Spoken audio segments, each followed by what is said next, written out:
Canasta básicas y media. 3:30. 3:30, sí. Bien, Nicolás Gandini es periodista especializado en energía, tiene un portal que se llama EconoJournal, justamente de estos temas. ¿Cómo andás, Nico? Buen día. María, ¿cómo andás? Buen día, gracias por llamar y saludos a la mesa. A ver, Rico, tema la quita, ¿no?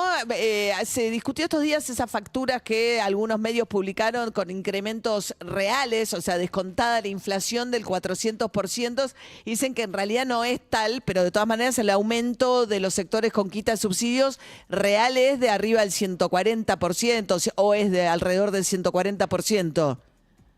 Sí, exacto. Ahí lo que tenés son dos cosas. Primero, que es verdad que en algunos medios se publicaron facturas que hacían referencia a consorcios o a comercios o a pequeños comercios, digamos, que de alguna forma tienen un consumo mucho más grande de electricidad y que además ya tenían una tarifa más cara, con lo cual son volúmenes que, vimos facturas de 50.000, 60.000 pesos, no es tan común encontrar esos volúmenes.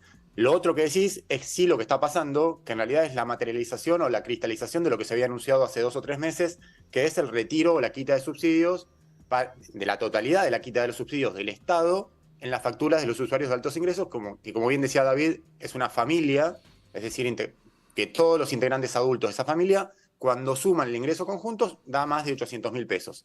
Eso que se iba a materializar en enero, según el diseño oficial, se fue postergando y recién la quita de subsidios se materializó en abril. Entonces las facturas que empiezan a llegar a fines de julio, ya tienen esos saltos discretos que en algunos casos son 3 veces más, 4 veces más. Y hay algunos casos sí, en facturas más chicas sobre todo, hay usuarios que por ahí pagaban, no sé, 2.000, 3.000 pesos y te llega una factura de 15.000, digamos. Entonces, porque se combinaron las dos cosas. Primero, el aumento de la tarifa y segundo, que por ahí ese usuario consumió más electricidad que el año pasado porque instaló un aire acondicionado o por distintos motivos. Hay casos que están pasando eso.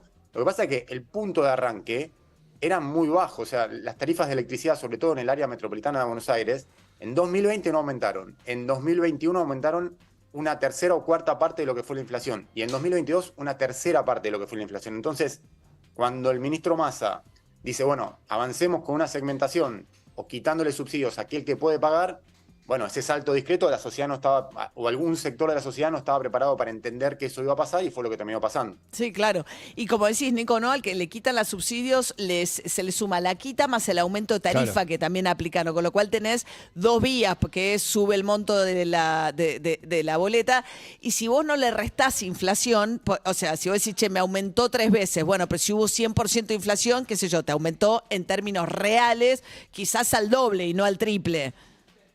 Exactamente. Esto que vos decís es clave, digamos, porque por ahí la gente no lo tiene tan claro. Vos la factura te aumenta, primero porque el Estado Nacional te retira el subsidio sobre el sector de generación de energía eléctrica. El Estado no le da plata a Enor o a Edesur, sino que lo que hace es comprar el gas o el gasoil o el fuel oil para generar electricidad. Esa plata obviamente se cobra en la factura, porque en la factura pagamos el cargo de distribución, de generación y de transporte. Y en forma simultánea lo que hizo el Estado fue darle una tarifa a Edenor y a Edesur, la tarifa el ingreso que tienen las distribuidoras, para de alguna manera decir, bueno, estuvieron bastante congeladas o atrasados sus ingresos, yo les voy a dar tarifas, les di un salto grande, Edenor y Edesur, la tarifa en sí aumentó un 260% este año contra el año pasado. Que es un Lo que está de fondo ahí componente. es, bueno, si de alguna forma querés recuperar la calidad del servicio, si vos no querés que haya la cantidad de cortes que hay todos los veranos de hace 15 años, por lo menos en el área metropolitana, es necesario eso, ¿ah? Tiene un fundamento, un racional. Entonces lo que pasa es que se te combinaron las dos cosas. Claro.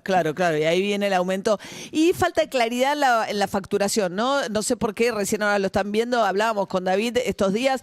O sea, N1 son los sectores mayores ingresos, y N2 son los de menos ingresos, y N3 los de ingresos medios. Raro, normalmente las pirámides se hacen N1, ¿no? 1, 2, 3. 1, 2, 3, y lo que está en la base de la pirámide son los de menos ingresos. Pero bueno, acá es un 1, 2, 3 raro, y yo la verdad es que no estoy esperando que me llegue la boleta, no la pude ver todavía físicamente, pero lo que indicaban es que son muy poco claras las facturas que están llegando para tratar de entender todo esto que estamos diciendo. Ni hablar, eso me parece que está bueno como que lo plantees porque es un buen síntoma de la poca cabeza que se le puso a pensar este tema. O sea, cuando uno agarra una factura de Nor y de Sur, y a mí me pasa porque la verdad que por redes sociales la gente te consulta, tenés una cantidad de información marginal o no necesaria que confunde y que complejiza. De hecho, vos para saber qué nivel sos según el esquema de la segmentación, tenés que mirar realmente bien la factura.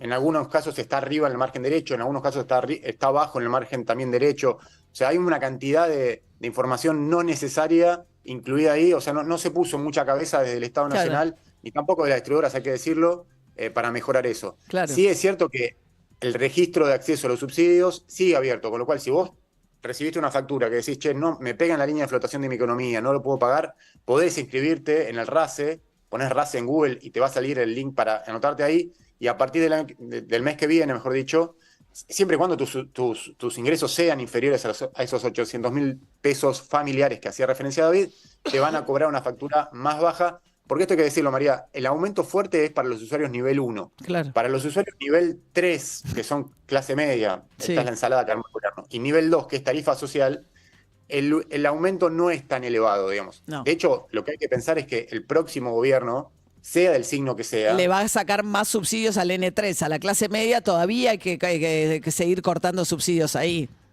Parecería que sí, porque en las palancas, y esto por ahí David me puede corregir, digamos, pero en las 3 o 4 palancas que tiene el gobierno o el Estado para recortar déficit fiscal, vos tenés subsidios a la energía, subsidios al transporte, seguridad social y seguridad previsional, jubilaciones. No hay la más sencilla, o sea, digo, con un costo político enorme, pero es menos complejo políticamente retirar subsidios a la energía a los sectores medios, porque además es explicable, es decir, estás consumiendo un recurso no renovable, un recurso contaminante, un recurso que habría que consumir de forma más eficiente. Es más fácil hacer eso que salir a hacer una reforma previsional, con lo cual es muy probable, y uno lo habla ya con los asesores de energía tanto de este gobierno como de los que vienen, que van a seguir cortando. Y está bien, de verdad, está bien. El problema es hacerlo de golpe. Nunca entenderemos por qué Alberto Fernández, habiendo recibido la situación, se había discutido si Macri no hizo la quita demasiado rápido, venía de 10 años de congelamiento. Después se genera este problema, se lo autogenera Alberto Fernández, porque cuando asume no lo tenía. Y bueno, más todo lo que significó en términos del déficit fiscal de esos años, haber vuelto a este quema de subsidios para gente que no lo necesita, digamos. Sí, aparte cuando uno ve lo que decía Nicolás, lo que acaba de decir es el 60% del gasto del Estado Nacional. Ahí se concentra el 60%. Y cuando uno ve las conversaciones con el Fondo Monetario Internacional, te dice, bueno, tenés que hacer una reforma tributaria, tenés que hacer una reforma previsional, pero lo que sí o sí tenés que hacer es recortar los subsidios. Claro.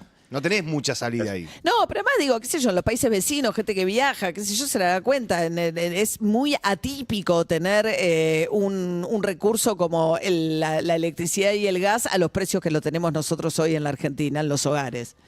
Sí, la verdad que es muy difícil de entender qué pasó, por qué en 2020 uno puede entender, bueno, estuvo la pandemia, pero por qué 2021 y 2022, y sobre todo esto hablándolo con funcionarios o exfuncionarios que pasaron por los distintos gobiernos kirchneristas, che, nos costó un montón de tiempo, entre 2001 que cayó, o 2003 si se quiere, y 2015, entender el daño macroeconómico que genera el congelamiento de tarifas. En su momento, Emanuel Álvarez Agis lo dijo muy claro, que es que cuando ellos asumieron, o Cristina Kirchner les pide que hagan un diagnóstico de los problemas macroeconómicos, ellos ven que había un problema de déficit comercial y déficit fiscal, pero cuando hacías un doble clic, es decir, desplegabas esas pestañas para entender dónde estaba el déficit fiscal, Emanuel siempre dice, el déficit estaba en el congelamiento de las tarifas y en lo fiscal y en lo comercial, el déficit estaba en la importación de energía. Y Kicillof, en ese momento como ministro de Economía, empieza a desandar el camino, autoriza aumento de tarifas para el gas natural. En el caso de la electricidad, Cristina lo vetó y no dejó avanzar, pero había toda una composición o un entendimiento de que eso no se podía hacer. Y vuelven a hacer gobierno y hacen lo mismo. Eso es lo complejo, nadie lo puede entender bien. Y ahora en plena campaña electoral, el ministro de Economía